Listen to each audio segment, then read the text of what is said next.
ওম নমো ভগবতে বাসুদেবায়। জয় শ্রীকৃষ্ণ। রাধে রাধে। বন্ধুরা, সারা বছরে যে 24টি একাদশী পালিত হয় তার মধ্যে অন্যতম হল উৎপন্না একাদশী। শাস্ত্রমতে এই একাদশী তিথিতেই দেবী একাদশীর উৎপত্তি হয়, সেই কারণে এই একাদশী তিথির নাম উৎপন্না একাদশী। বন্ধুরা, অগ্রহায়ণ মাসকে বলা হয় মার্গ শীর্ষ মাস, কারণ এই মাসে চন্দ্র মৃগশিরা নক্ষত্রে অবস্থান করে। সেই কারণে বছরের একটি অন্যতম শ্রেষ্ঠ মাস হল এই অগ্রহায়ণ মাস। এই অগ্রহায়ণ মাসের কৃষ্ণপক্ষে সম্পন্ন হয় এই উৎপন্না একাদশী। এই বছর এই একাদশী তিথি সম্পন্ন হবে আগামীকাল 10ই অগ্রহায়ণ 26শে নভেম্বর মঙ্গলবার। একাদশী তিথি শুরু হবে আগের দিন 9ই অগ্রহায়ণ সোমবার আজ রাত্রি 1:50 থেকে, এবং একাদশী তিথি থাকবে পরের দিন অর্থাৎ মঙ্গলবার 10ই অগ্রহায়ণ রাত্রি 3:56 পর্যন্ত। সেই কারণে উদয়া তিথি মেনে এই একাদশী এই বছর সম্পন্ন হবে আগামীকাল 10ই অগ্রহায়ণ মঙ্গলবার দিন। একাদশীর যাবতীয় বিধি, নিয়ম, উপাচার এবং ব্রত ও উপবাস আগামীকাল মঙ্গলবার দিন সম্পন্ন করা প্রয়োজন।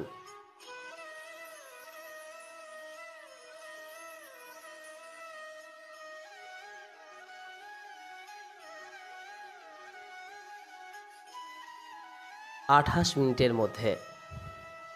বন্ধুরা, শাস্ত্রমতে একাদশীর ব্রত কেউ যদি ভক্তি ও নিষ্ঠা সহকারে পালন করে থাকেন তাহলে সেই ব্যক্তির জীবন থেকে সমস্ত রকম সমস্যা এবং বাধা বিপত্তি কেটে যায়। আর যেহেতু এই একাদশী তিথিতেই দেবী একাদশীর আবির্ভাব ঘটেছিল, তাই অন্যান্য একাদশীর অপেক্ষা এই একাদশীর গুরুত্ব অনেক বেশি। বিশেষ করে এই বছর এই একাদশী তিথিতে সম্পন্ন হচ্ছে দুটি বিশেষ শুভ যোগের। প্রথমটি হলো প্রীতি যোগ। এই যোগে যে কোনো শুভ কাজ করা অত্যন্ত ফলপ্রসূ হয়। এই যোগে বিশেষ কোনো অনুষ্ঠান, কোনো কাজ বা নতুন কোনো প্রজেক্ট শুরু করা অত্যন্ত শুভ, এবং এই যোগ বিবাহিতদের জন্য খুবই শুভ। এই যোগে বিবাহিতদের দাম্পত্য জীবন সুখের হয়। দ্বিতীয় যে যোগটি সম্পন্ন হচ্ছে তা হলো আয়ুষ্মান যোগ। আয়ুষ্মান যোগে জাতকদের জীবনে সৌভাগ্য, সর্বার্থ সিদ্ধি এবং অভাবনীয় সমৃদ্ধির যোগ তৈরি হয়। এই যোগের সময় নৈতিক মূল্যবোধ, সততা এবং পরিশ্রম করলে সুফল পাওয়া যায়। আয়ুষ্মান যোগের সময় একাধিক মাধ্যম থেকে অর্থ আসার সম্ভাবনা থাকে। তাই বন্ধুরা, যদি সম্ভব হয় এই বছর অবশ্যই আগামীকাল উৎপন্না একাদশী পালন করার চেষ্টা করুন। বন্ধুরা, একাদশী তিথি শ্রী হরি তথা শ্রী বিষ্ণুর উদ্দেশ্যে সমর্পিত হয়, তাই এই দিন শ্রী হরির পুজো করার কথা বলা হয় এবং তার সঙ্গে মা লক্ষ্মীরও পুজো করতে হয়, কারণ অগ্রহায়ণ মাসকে লক্ষ্মী মাস বলা হয়। বন্ধুরা, বাড়িতে যদি আপনার শ্রী বিষ্ণু বা শ্রীকৃষ্ণের কোনো ছবি বা মূর্তি থাকে তাহলে অবশ্যই আগামীকাল একাদশীর দিন তার পূজা সম্পন্ন করুন। একাদশীর দিন ভোরবেলা ঘুম থেকে উঠে স্নান করে সবার প্রথমে ব্রতের সংকল্প নিন। এরপর ধূপকাঠি, প্রদীপ, নৈবেদ্য সহ শ্রীহরির পুজো করুন।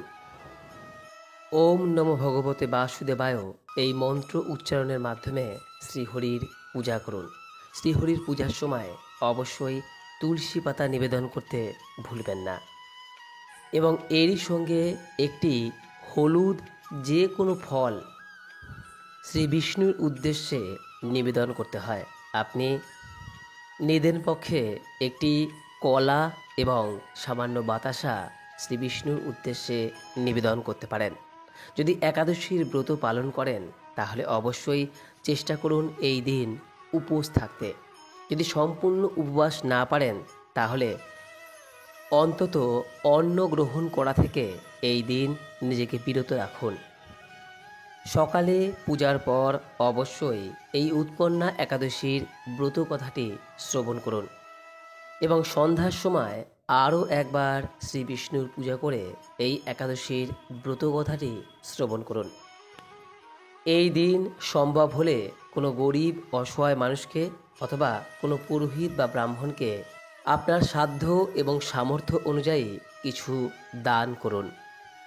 বন্ধুরা, আবারও বলছি যে এই দিন শ্রী হরির পূজার সময় চেষ্টা করুন কোনো হলুদ ফল অথবা হলুদ ফুল নিবেদন করতে, আর তার সঙ্গে সামান্য মিষ্টি অথবা নিদেন পক্ষে বাতাসা নিবেদন করুন এবং তারপর নিজের মনের প্রার্থনার কথা তার সামনে ব্যক্ত করুন। দেখবেন আপনার প্রার্থনা নিশ্চিতরূপেই পূরণ হবে। নিষ্ঠা ও ভক্তি সহকারে যিনি একাদশীর ব্রত পালন করে থাকেন তার জীবনে কখনোই কোনো প্রকার অভাব হয় না। উৎপন্না একাদশীর মাহাত্ম্য কথায় এই বিষয়ে বিস্তারিত আলোচনা করা হয়েছে। যদি উৎপন্না একাদশী পালন করতে চান তাহলে সবার প্রথমে এই উৎপন্না একাদশীর মাহাত্ম্য কথাটি শ্রবণ করুন। স্বয়ং শ্রীকৃষ্ণ এই উৎপন্না একাদশীর মাহাত্ম্য কথা ব্যক্ত করেছেন। অর্জুন যখন ভগবান শ্রীকৃষ্ণকে জিজ্ঞাসা করলেন, হে ঋষিকেশ, হে যোগেশ্বর, অগ্রহায়ণের পুণ্য প্রদায়ী কৃষ্ণপক্ষের একাদশীকে কি কারণে উৎপন্না বলা হয়, কিসের জন্য এই একাদশী পরম পবিত্র এবং কেনই বা এই ব্রত দেবতাদের কাছে অত্যন্ত প্রিয়, তা জানতে আমি অত্যন্ত কৌতূহলী। আপনি কৃপা করে আমাকে তা সবিস্তারে বর্ণনা করুন। সখার ব্যাকুলতা দেখে ভগবান শ্রীকৃষ্ণ প্রসন্ন হয়ে বললেন, হে পার্থ, হে গুরাকেশ, পূর্বে সত্যযুগে মূর নামে এক দানব ছিল। বিকট আকৃতি বিশিষ্ট সেই দানব ছিল অত্যন্ত ক্রোধী। তার প্রতাপে দেবতারাও ভীতিগ্রস্ত হয়ে পড়েছিল। তার উপর সে মহাদেবের কাছ থেকে বর পেয়েছিল যে কোনো অস্ত্রে তার পরাজয় হবে না, এমনকি ভগবান বিষ্ণুর সুদর্শন চক্রেও না।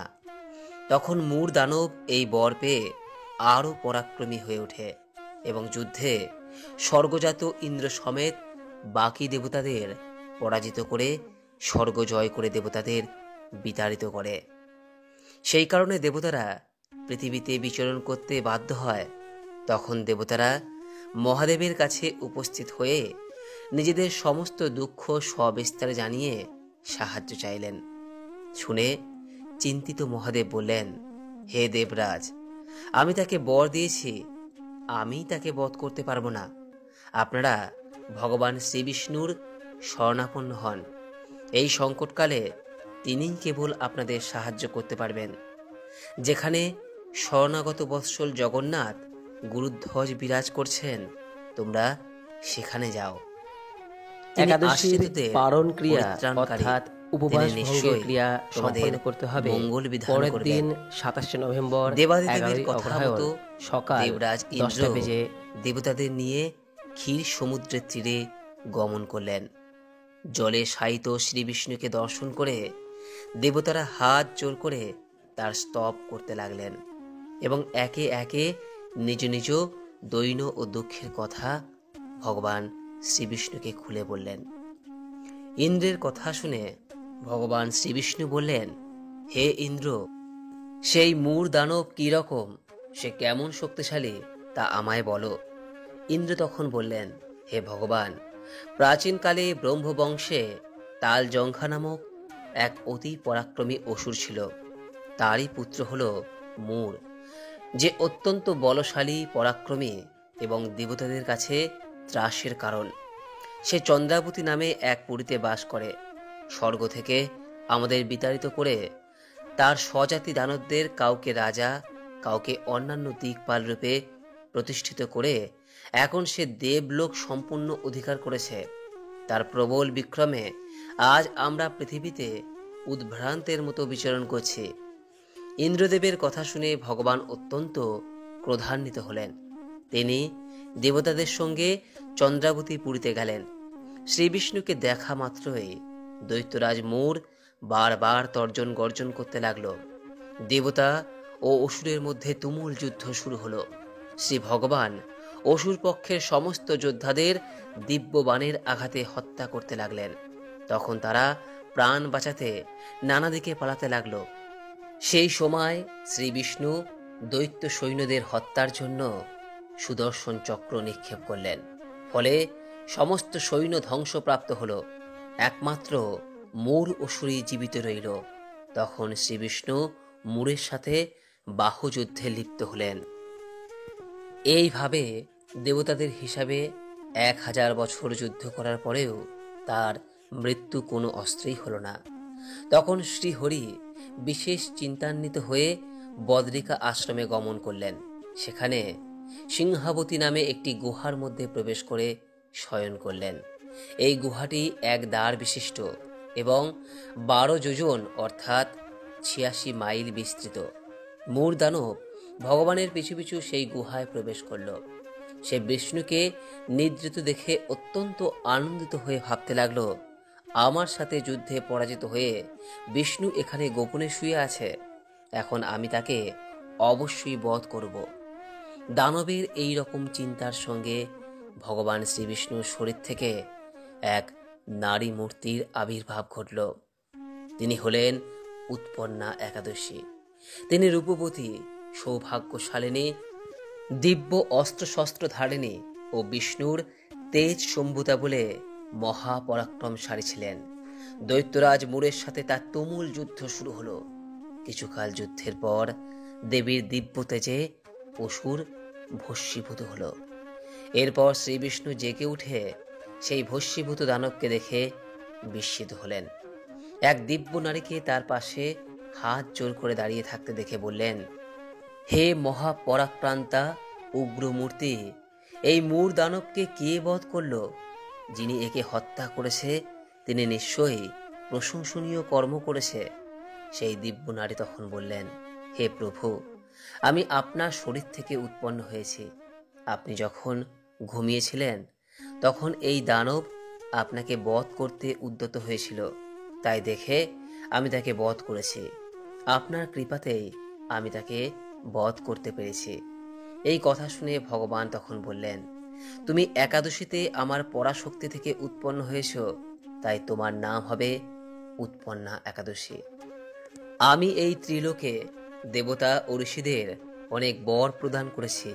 হে ভদ্রে, তুমি দেবতাদের রক্ষা করেছ, তুমিও তোমার মন মতো বর প্রার্থনা করো, আমি তোমাকে তা প্রদান করব। সেই দিব্য নারী তখন বললেন, হে দেবেশ, ত্রিভুবনের সর্বত্র আপনার কৃপায় সর্ববিঘ্ন নাশিনী ও সর্বদায়িনী রূপে যেন পরম পূজ্য হতে পারি, এই বিধান করুন।